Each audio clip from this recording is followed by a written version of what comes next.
Hello students, आज हम class 11 का चैप्टर नंबर 16 पढ़ेंगे, डेट इज डेप्रिसिएशन। ये इसका पार्ट 6 है। रिमेनिंग पार्ट के लिंक्स डिस्क्रिप्शन में गिवन है, आप वहां जाकर के देख सकते हैं। इस वीडियो में आज हम एक क्वेश्चन को सॉल्व करेंगे। इसमें हम एक डेप्रिसिएशन का क्वेश्चन सॉल्व करेंगे by using written down value method. Previous video के अंदर हमने रिटन डाउन वैल्यू मेथड का मीनिंग समझा था, किस तरह से यूज करते हैं वो सीखा था, क्या मेरिट्स हैं क्या डिमेरिट्स हैं उसके बारे में डिस्कस किया था। इस वीडियो में आज हम एक क्वेश्चन सॉल्व करेंगे डेप्रिसिएशन का by using written down value method. Question start करने से पहले एक बार हम नोट्स को डिस्कस कर लेते हैं कि किस तरह हम किसी भी एसेट अकाउंट को प्रिपेयर करते हैं। तो सबसे पहले हम एसेट अकाउंट का फॉर्मेट बनाएंगे, देन एसेट अकाउंट में कौन सी चीजें कब आती हैं उसके बारे में समझेंगे। तो ये आपका फॉर्मेट है। सबसे पहली चीज जो आपको याद रखनी है वो ये है कि अगर आप कभी भी एसेट को परचेज करते हो तो उसे आप एसेट अकाउंट के डेबिट साइड में रिकॉर्ड करते हो, जिसके लिए आप लिखते हैं टू बैंक अकाउंट। देन अगर आप एसेट पर डेप्रिसिएशन चार्ज करते हो at the end of the year तो उसे आप क्रेडिट साइड में लिखते हो बाय डेप्रिसिएशन अकाउंट। अगर आप एसेट को सोल्ड करते हो तो उसे भी आप क्रेडिट साइड में लिखते हो बाय बैंक अकाउंट। अगर एसेट को सोल्ड करने से आपको लॉस होता है तो उसके लिए आप लिखते हैं क्रेडिट साइड में by statement of profit and loss. और अगर एसेट को बेचने से प्रॉफिट होता है तो उसे आप डेबिट साइड में लिखते हैं to statement of profit and loss. तो ये सभी अकाउंट्स आपके आते हैं जब आप एसेट का अकाउंट प्रिपेयर करते हैं। ये सभी चीजें लिखने के बाद आप एसेट अकाउंट का क्लोजिंग बैलेंस कैलकुलेट करते हैं। क्लोजिंग बैलेंस कैलकुलेट करने के लिए आप डेबिट साइड के टोटल में से क्रेडिट साइड के टोटल को लेस करते हैं, जिससे आपका क्लोजिंग बैलेंस आता है। क्लोजिंग बैलेंस बेसिकली आपका बाय बैलेंस सीडी होता है, जिसे आप क्रेडिट साइड में लिखते हैं। और इसको निकालने का तरीका है कि आप डेबिट साइड के टोटल में से क्रेडिट साइड के टोटल को लेस करें। देन ये जो क्लोजिंग बैलेंस होता है वही आपका नेक्स्ट ईयर का ओपनिंग बैलेंस होगा, जिसे आप एसेट अकाउंट की डेबिट साइड में लिखेंगे टू बैलेंस बीडी। तो ये था आपका एसेट अकाउंट। इसको आपको अच्छे से याद रखना है ताकि आप क्वेश्चन को इजीली कर पाए। देन एसेट अकाउंट को प्रिपेयर करने के बाद आपसे कई बार क्वेश्चन में डेप्रिसिएशन अकाउंट को प्रिपेयर करने के लिए भी कहा जा सकता है। तो सबसे पहले हम डेप्रिसिएशन अकाउंट का फॉर्मेट बनाएंगे। ये डेप्रिसिएशन अकाउंट का फॉर्मेट है। इसमें आपके सिर्फ दो ही अकाउंट आते हैं।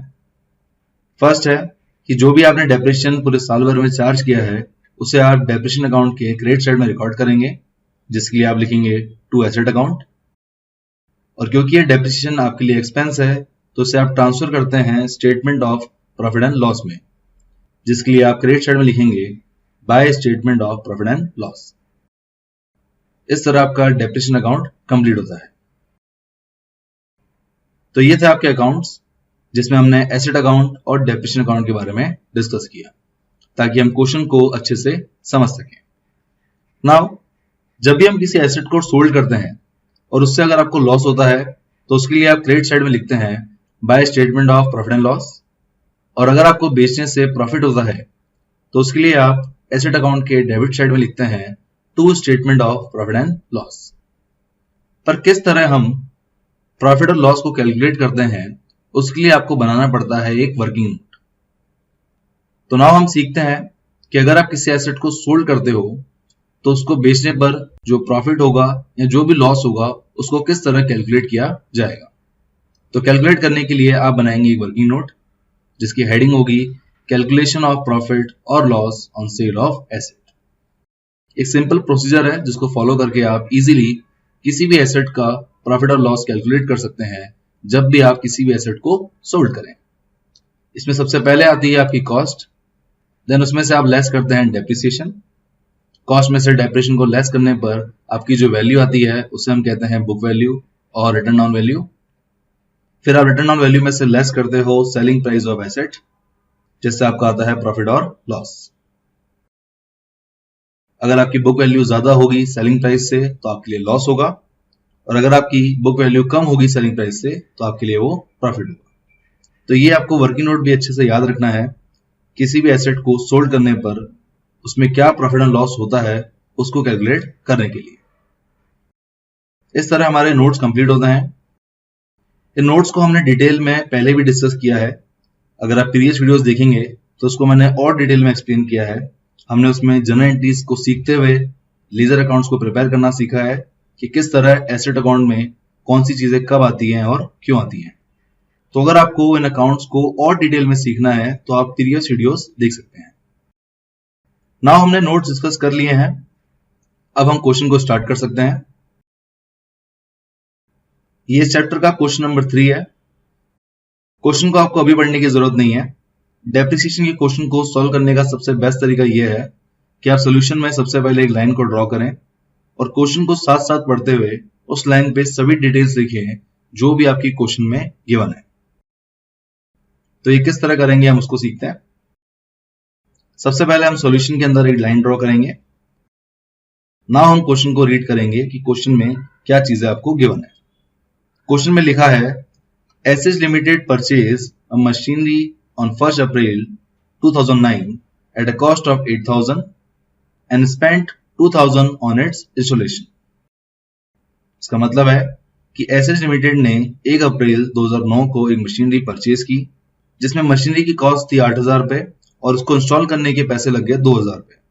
तो यानी आपने टोटल 10,000 रुपए की मशीन को परचेज किया 1 अप्रैल 2009 को। तो इसे आप लाइन पर लिखेंगे। अब लाइन पर लिखेंगे T1, P का मतलब यहाँ परचेज से है। देन आप डेट लिखेंगे 1 अप्रैल 2009 और मशीनरी की वैल्यू है ₹10,000। देन आगे पढ़ते हैं। आगे क्वेश्चन में लिखा है the firm writes off depreciation at the rate 10% per annum by written down value method. इसका मतलब है कि आपको मशीनरी पर डेप्रिसिएशन लगाना है 10% की रेट से और आपको डेप्रिसिएशन का मेथड यूज करना है रिटन डाउन वैल्यू मेथड।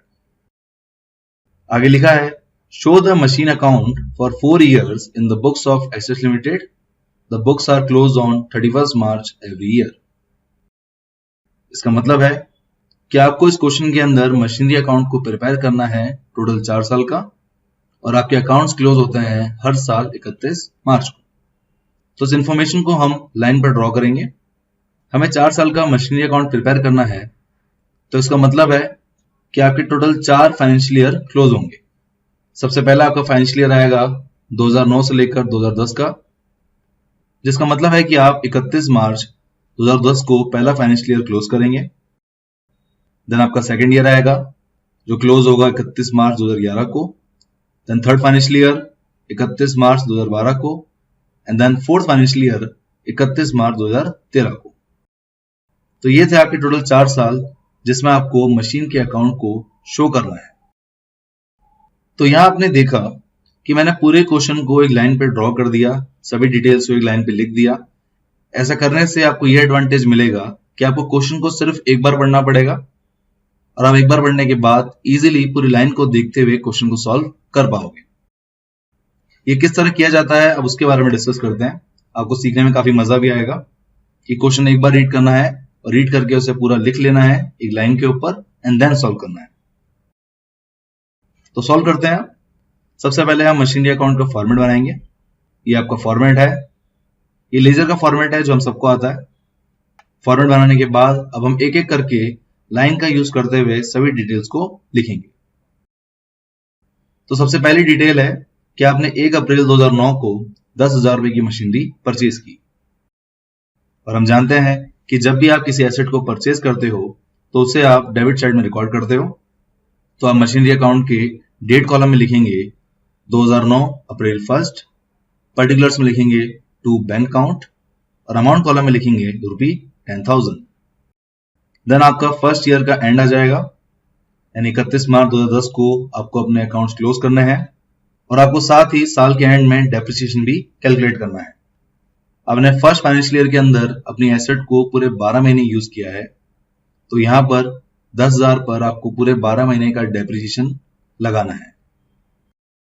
आपका यहां पर डेप्रिसिएशन कैलकुलेट करने का फॉर्मूला होगा cost multiply by rate upon 100 multiply by month upon 12। तो एसेट की कॉस्ट है 10,000, उसको आप मल्टीप्लाई करेंगे 10% से जो आपकी डेप्रिसिएशन की रेट है एंड देन उसे मल्टीप्लाई करेंगे 12 मंथ से। इसको सॉल्व करने से आपका डेप्रिसिएशन आ जाएगा ₹1,000। देन हम इसे रिकॉर्ड करेंगे। हम जानते हैं कि जब किसी एसेट पर डेप्रिसिएशन लगता है तो उसे क्रेडिट साइड में रिकॉर्ड किया जाता है तो आप मशीनरी अकाउंट के क्रेडिट साइड में लिखेंगे सबसे पहले डेट कॉलम में 2010 मार्च 31, पर्टिकुलर्स में लिखेंगे बाय डेप्रिसिएशन अकाउंट और अमाउंट कॉलम में लिखेंगे ₹1000। नॉन डेप्रिसिएशन को रिकॉर्ड करने के बाद अब आप क्लोजिंग बैलेंस को कैलकुलेट करेंगे, जिसके लिए आप क्रेडिट साइड में डेट कॉलम में लिखेंगे मार्च 31, पर्टिकुलर्स में लिखेंगे बाय बैलेंस CD और क्लोजिंग बैलेंस निकालने का तरीका है कि आप डेबिट साइड के टोटल में से लेस करें क्रेडिट साइड का टोटल। डेबिट साइड का टोटल है 10,000, उसमें से आप लेस करेंगे क्रेडिट साइड का टोटल 1,000, जिससे आपका क्लोजिंग बैलेंस आ जाएगा 9,000 और ये जो क्लोजिंग बैलेंस है यही आपके नेक्स्ट ईयर का ओपनिंग बैलेंस होगा, जिसके लिए आप डेबिट साइड में डेट कॉलम में लिखेंगे 2010 अप्रैल 1, पर्टिकुलर्स में लिखेंगे to balance BD and amount लिखेंगे 9,000। तो इस तरह हमने फर्स्ट ईयर कंप्लीट किया। ना हम सेकेंड ईयर देखते हैं।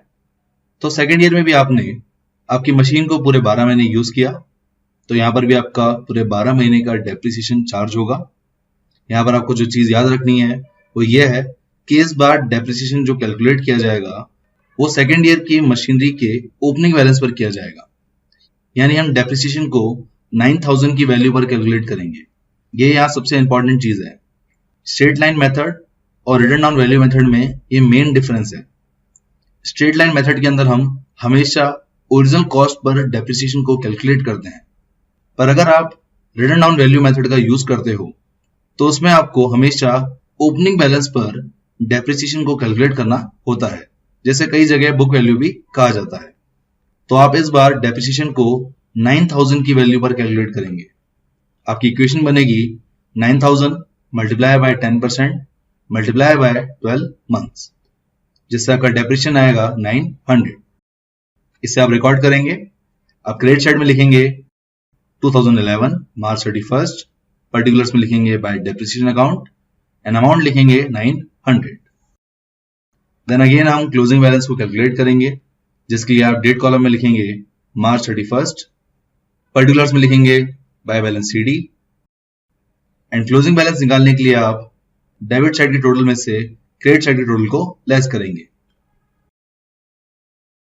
जिससे आपका क्लोजिंग बैलेंस आ जाएगा 8,100 और ये जो आपका क्लोजिंग बैलेंस है वो नेक्स्ट ईयर का ओपनिंग बैलेंस होगा, जिसके लिए आप डेट कॉलम में लिखेंगे 2011 अप्रैल 1, पर्टिकुलर्स में लिखेंगे to balance BD and amount आएगा 8,100। देन हम थर्ड ईयर का डेप्रिसिएशन कैलकुलेट करेंगे। अब हम थर्ड ईयर के अंदर आ चुके हैं। थर्ड फाइनेंशियल ईयर के अंदर भी आपने मशीनरी को पूरे 12 महीने यूज किया है, इसलिए यहां पर भी पूरे 12 महीने का डेप्रिसिएशन कैलकुलेट होगा। इस बार भी आपको याद रखना है कि डेप्रिसिएशन हम ओपनिंग बैलेंस पर कैलकुलेट करेंगे और थर्ड ईयर का ओपनिंग बैलेंस है 8,100। तो आपकी इक्वेशन बनेगी 8,100 multiply by 10% multiply by 12 months, जिससे आपका डेप्रिसिएशन आएगा 810। इसे हम रिकॉर्ड करेंगे। आप क्रेडिट साइड में लिखेंगे 2012 मार्च 31, पर्टिकुलर्स में लिखेंगे बाय डेप्रिसिएशन अकाउंट और अमाउंट आएगा 810। देन हम क्लोजिंग बैलेंस को कैलकुलेट करेंगे, जिसके लिए आप लिखेंगे मार्च 31, पर्टिकुलर्स में लिखेंगे बाय बैलेंस CD और अमाउंट निकालने के लिए आप डेबिट साइड में से क्रेडिट साइड को लेस करेंगे। अब 8,100 में से लेस करेंगे 810, जिससे आपका क्लोजिंग बैलेंस आ जाएगा 7,290 और यही बैलेंस आपका नेक्स्ट ईयर का ओपनिंग बैलेंस होगा, जिसके लिए आप डेबिट साइड में लिखेंगे डेट कॉलम में 2012 अप्रैल 1, पर्टिकुलर्स में लिखेंगे टू बैलेंस BD और अमाउंट आएगा 7,290। नाउ हम फोर्थ फाइनेंशियल ईयर में आ चुके हैं। इस साल भी आपने पूरे 12 महीने के लिए एसेट को यूज किया है और इस बार भी डेप्रिसिएशन आपका ओपनिंग बैलेंस पर कैलकुलेट किया जाएगा। तो आपकी इक्वेशन बनेगी 7,290 multiply by 10% multiply by 12 months, जिससे आपका डेप्रिसिएशन आ जाएगा 729। इसे आप रिकॉर्ड करेंगे। आप क्रेडिट साइड में लिखेंगे 2013 मार्च 31, पर्टिकुलर्स में लिखेंगे बाय डेप्रिसिएशन अकाउंट और अमाउंट आएगा 729 रुपीज। देन अगेन हम क्लोजिंग बैलेंस को कैलकुलेट करेंगे। आप क्रेडिट साइड में लिखेंगे मार्च 31, पर्टिकुलर्स में लिखेंगे बाय बैलेंस CD, और क्लोजिंग बैलेंस को कैलकुलेट करने के लिए आप डेबिट साइड के टोटल में से क्रेडिट साइड के टोटल को लेस करेंगे, यानी आप 7,290 में से लेस करेंगे 729 रुपीज, जिससे आपका क्लोजिंग बैलेंस आ जाएगा 6,561, और यही क्लोजिंग बैलेंस आपका नेक्स्ट ईयर का ओपनिंग बैलेंस होगा, जिसके लिए आप डेबिट साइड में लिखेंगे 2013 अप्रैल 1, पर्टिकुलर्स में लिखेंगे to balance BD, and amount आएगा 6,561, और इस तरह आपका डेप्रिसिएशन पूरी तरह से कंप्लीट होता है। आपको क्वेश्चन में 4 साल का मशीनरी अकाउंट प्रिपेयर करने के लिए कहा था, और यहाँ हमने 4 साल का मशीनरी अकाउंट प्रिपेयर कर लिया है। आई होप आपको ये पूरा क्वेश्चन अच्छे से समझ आ गया होगा, साथ ही आपको ये भी पता चल गया होगा कि क्या फर्क है स्ट्रेट लाइन मेथड के अंदर और क्या फर्क है रिटर्न ऑन वैल्यू मेथड के अंदर।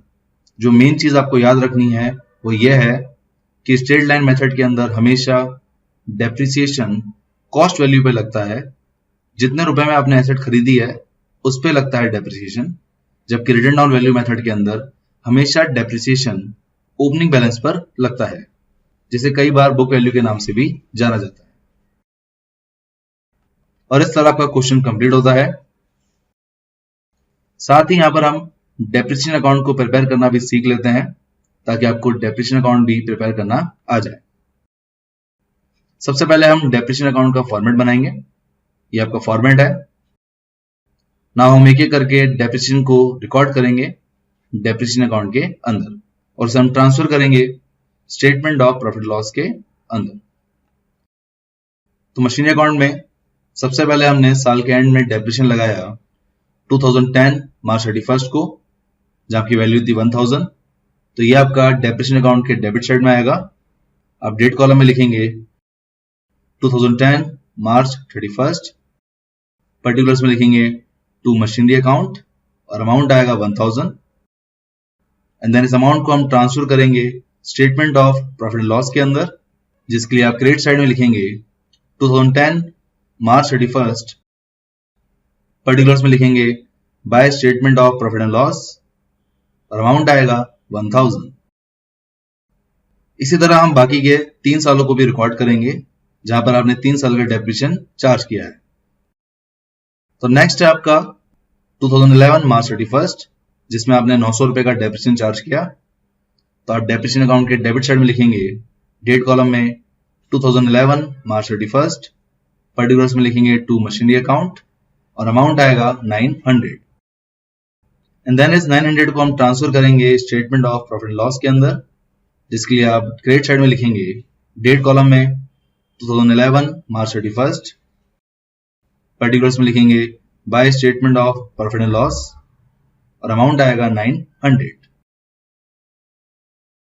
इसी तरह नेक्स्ट है आपका 2012 मार्च 31, जिसमें आपने 810 रुपीज का डेप्रिसिएशन लगाया। इसको भी हम डेबिट साइड में रिकॉर्ड करेंगे। आप डेट कॉलम में लिखेंगे 2012 मार्च 31, पर्टिकुलर्स में लिखेंगे टू मशीनरी अकाउंट, और अमाउंट आएगा 810, एंड देन इस अमाउंट को भी हम ट्रांसफर करेंगे स्टेटमेंट ऑफ प्रॉफिट लॉस के अंदर, जिसके लिए आप क्रेडिट साइड में लिखेंगे 2012 मार्च 31, पर्टिकुलर्स में लिखेंगे by statement of profit and loss, और अमाउंट आएगा 810, एंड देन नेक्स्ट आपका लास्ट 4th ईयर है 2013 मार्च 31, जिसमें आपने डेप्रिसिएशन लगाया 729 रुपीज। इसको भी हम रिकॉर्ड करेंगे।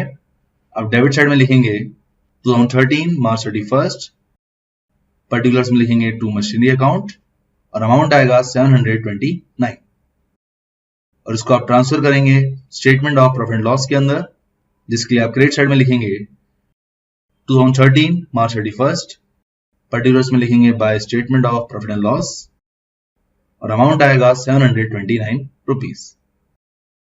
और इस तरह आपका डेप्रिसिएशन अकाउंट कंप्लीट होता है। आई होप आपको ये भी समझ आ गया होगा। काफी सिंपल अकाउंट है। आपको सिंपली बस हर साल का डेप्रिसिएशन लेना है और उसे आपको पुट करना है डेप्रिसिएशन अकाउंट के अंदर, और फिर उसे ट्रांसफर करना है statement of profit and loss के अंदर। और इस तरह आपका पूरा क्वेश्चन कंप्लीट होता है। आई होप आपको ये क्वेश्चन अच्छे से समझ आ गया होगा। नेक्स्ट पार्ट के अंदर हम एक और डेप्रिसिएशन का क्वेश्चन सॉल्व करेंगे, by using written down value method.